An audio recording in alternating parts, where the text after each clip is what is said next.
Assalamualaikum warahmatullahi wabarakatuh. Saya Suci Pratiwi Ramadhani dari jurusan Ilmu Komunikasi Konsentrasi Hubungan Masyarakat semester 1 kelas D. Di sini saya akan menjawab beberapa pernyataan dan pertanyaan untuk memenuhi tugas ujian akhir semester dan mata kuliah Ilmu Komunikasi yang diampu oleh Bapak Dr. Haji Cecep Suryana, MSc. Ilmu komunikasi berasal dari retorika yang terkenal pada zaman Socrates. Menurut Yasir, dalam buku pengantar ilmu komunikasi, pendekatan kritis dan komprehensif pada tahun 2020, perkembangan ilmu komunikasi ini bisa ditelusuri sejak zaman peradaban Yunani kuno, tepatnya beberapa ratus tahun sebelum Masehi. Nah, pada periode ini, Aristoteles sangat berperan besar untuk menciptakan upaya pengkajian yang sistematis terhadap retorika. Pokok pikiran dari Aristoteles ini kemudian dikembangkan oleh Cicero dan Quintilian. Nah, kedua tokoh ini kemudian menyusun aturan yang terkandung dalam retorika yang terangkum menjadi 5 unsur. Yang pertama ada pengaturan ide, argumentasi, gaya bahasa, ingatan, dan cara penyampaian pesan. Pada akhir abad 18, prinsip retorika yang disusun oleh Aristoteles, Quintilian, dan Cicero ini kemudian menjadi dasar bagi bidang dalam speech communication dan retorik.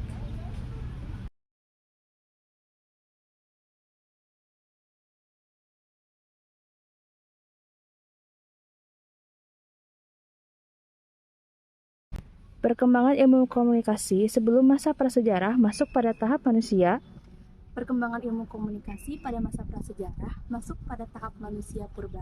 Nah, alat komunikasi yang digunakan oleh manusia purba pada zaman prasejarah ini berupa gendrang, trompet dari tanduk binatang, api, atau asap-asap untuk menyampaikan pesan jarak jauh.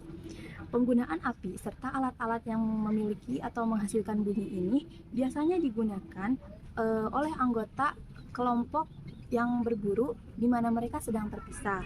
Di zaman prasejarah, manusia purba berkomunikasi dengan memanfaatkan dinding-dinding gua. Jadi mereka melukiskan atau menggambarkan informasi atau apa yang ingin mereka katakan dengan melukiskan hal-hal tersebut melalui dinding-dinding gua. Nah, mereka melukis untuk mewakili berbagai hal yang hendak mereka sampaikan atau mereka katakan.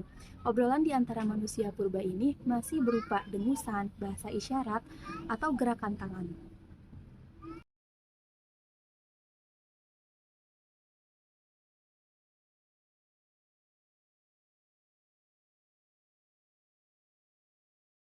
Komunikasi adalah proses di mana seseorang menyampaikan stimulus untuk mengubah perilaku orang lain, dikemukakan oleh Shannon dan Weaver. Definisi komunikasi yang dikemukakan di atas adalah komunikasi yang dikemukakan oleh Carl I. Holland dalam bukunya Social Communication tahun 1948. Sedangkan komunikasi yang dikemukakan oleh Shannon dan Weaver dalam bukunya The Mathematical Theory of Communication tahun 1949. Komunikasi adalah bentuk interaksi manusia yang saling mempengaruhi satu sama lain baik disengaja maupun tidak disengaja. Model Shannon dan Weaver ini menekankan pada penyampaian pesan dengan pencermatan atau tingkat kecermatan manusia. Nah, diawali dengan pemancar atau transmitter yang mengubah pesan menjadi suatu sinyal yang kemudian disampaikan kepada penerima atau receive dalam bentuk percakapan, yakni melakukan yang sebaliknya dilakukan oleh transmitter. Selanjutnya ada sasaran atau destination, adalah otak yang menjadi tujuan dalam pesan tersebut. Suatu konsep penting dalam model teori yang dikemukakan oleh Shannon dan Weaver ini ada istilah gangguan atau noise yang merupakan rangsangan tambahan yang tidak dikehendaki atau tidak direncanakan yang dapat mengganggu kecermatan pesan yang akan disampaikan. Gangguan ini bisa berupa interferensi statis atau suatu panggilan telepon dan juga musik yang sangat keras suaranya. Jika kita melihat konteks komunikasi dari keterlibatan jumlah pesertanya, beberapa komunikasi memiliki kesegeraan umpan balik yang tinggi. Komunikasi massa memiliki kesegeraan umpan balik paling rendah. Penjelasan lebih lanjutnya, dalam komunikasi massa, umpan baliknya relatif rendah dibandingkan jumlah halayaknya yang sangat besar. Nah, dikutip dari buku Manajemen Media Penyiaran, pada dasarnya umpan balik dalam komunikasi massa mengalami perkembangan sesuai teknologi yang ada. Teknologi komunikasi massa tidak memungkinkan adanya feedback dari audiensi, kemudian berkembang menjadi adanya umpan balik secara tertunda atau delay. Komunikasi massa adalah proses penyampaian pesan melalui media berupa radio, televisi, majalah, maupun surat kabar. Itulah mengapa dikatakan umpan balik yang didapatkan relatif rendah.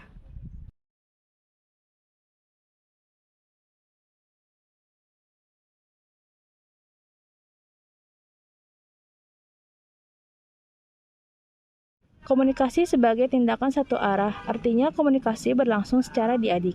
Hal ini dikarenakan adanya timbal balik saat berkomunikasi. Menurut Nana Triatnaniagolan dalam buku Komunikasi Organisasi, komunikasi satu arah merupakan komunikasi yang dilakukan untuk menyampaikan pesan tanpa memerlukan umpan balik atau feedback. Jadi, tidak ada diskusi antara komunikator dengan komunikan dalam komunikasi satu arah. Di sini, komunikator berperan sebagai orang yang menyampaikan pesan, sedangkan komunikan cenderung hanya menyimak atau menerima pesan yang disampaikan oleh komunikator. Contohnya seperti ceramah, pidato, atau khutbah.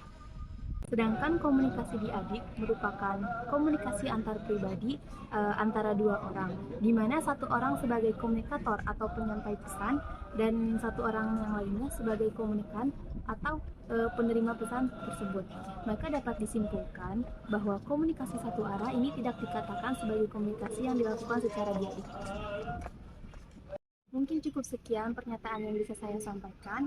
Untuk kesalahan kata dalam penyampaian mohon dimaafkan. Untuk kritik dan saran sangat diharapkan untuk membantu dalam proses penyampaian yang lebih baik. Terima kasih. Wassalamualaikum warahmatullahi wabarakatuh.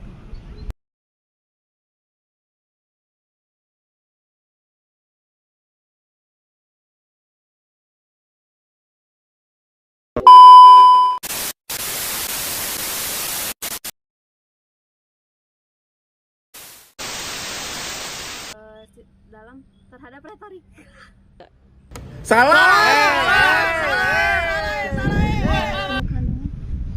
Meanwhile, in our universe, Balik lagi. Tanpa memerlukan umpan balik atau umpan. Menurut Nana Triatnaniagolan. Sementara itu, di suatu dimensi yang lain, Untuk